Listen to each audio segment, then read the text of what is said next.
ఈ మధ్య సరైనోడు ఫంక్షన్లో పవన్ కళ్యాణ్ గురించి ఫ్యాన్స్ అడగ్గా అల్లు అర్జున్ గారు చెప్పండి బ్రదర్ అన్న చిన్న మాట ధూమ్ ధామ్గా చెలరేగి ఫ్యాన్స్ మధ్య చీలిక వరకు వచ్చిన విషయం తెలిసింది. అయితే అల్లు అర్జున్ గారు కావాలని అన్నారో లేక మామూలుగా అన్నారో తెలియదు, కానీ పవన్ ఫ్యాన్స్ మాత్రం ఫుల్గా హట్ అయ్యారని చెప్పచ్చు. అంతేకాదట, ఉభయ గోదావరి జిల్లాలో అయితే ఏకంగా అల్లు అర్జున్కి నెగిటివ్గా పాంప్లెట్స్ కొట్టించి మరీ పంచుతున్నారట అని కూడా సమాచారం.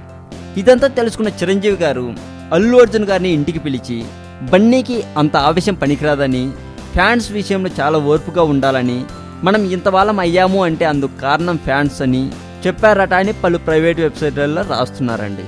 ఇదంతా పెద్దగా మారకముందే నాగబాబు గారిని ఈ సమస్యలోకి ఇన్వాల్వ్ అయ్యి సర్దుమణిగేలా చేయమని కూడా సలహా ఇచ్చారని సమాచారం. అల్లు అర్జున్ గారు చిరంజీవి గారిని ప్రతి ఫంక్షన్లోనూ పొగుడుతూ ఉంటారు కదా, ఇక మెగాస్టార్ గారే ఇలా చెప్పాక వినకుండా ఉంటారా చెప్పండి? అల్లు అర్జున్ గారు గాడ్లా ఫీల్ అయ్యే ఒకే ఒక్క వ్యక్తి చిరంజీవి గారు.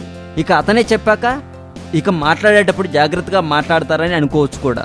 ఇదంతా చూస్తుంటే నాగబాబు గారు ఎలాగో ఈ సమస్యను సాల్వ్ చేయాలి కాబట్టి పవన్ ఫ్యాన్స్కి ఏమి చెప్పి వాళ్ళ ఆవేశం తగ్గిస్తారో ఎదురు చూడాలి. ఒకవేళ ఈ గొడవలు ఇలాగే పెద్దగా మారుతూ ఉంటే అల్లు అర్జున్ గారి మీడియా ముందుకు వచ్చి ఈ సమస్యకి పరిష్కారంగా పవన్ కళ్యాణ్ గారి ఫ్యాన్స్ని క్షమాపణ కోరుతారనే సందేహం కూడా మెదులుతుంది అని చెప్పొచ్చు ప్రజల్లో.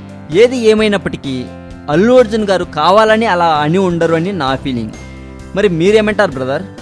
ఈ వీడియో మీకు నచ్చినట్లయితే లైక్ చేయండి, షేర్ చేయండి. ఈ వీడియో మీద మీ కామెంట్ కూడా పోస్ట్ చేయవచ్చు. మరింత టాలీవుడ్ సమాచారం కోసం సబ్స్క్రైబ్ చేయండి టాలీవుడ్ సెంట్రల్.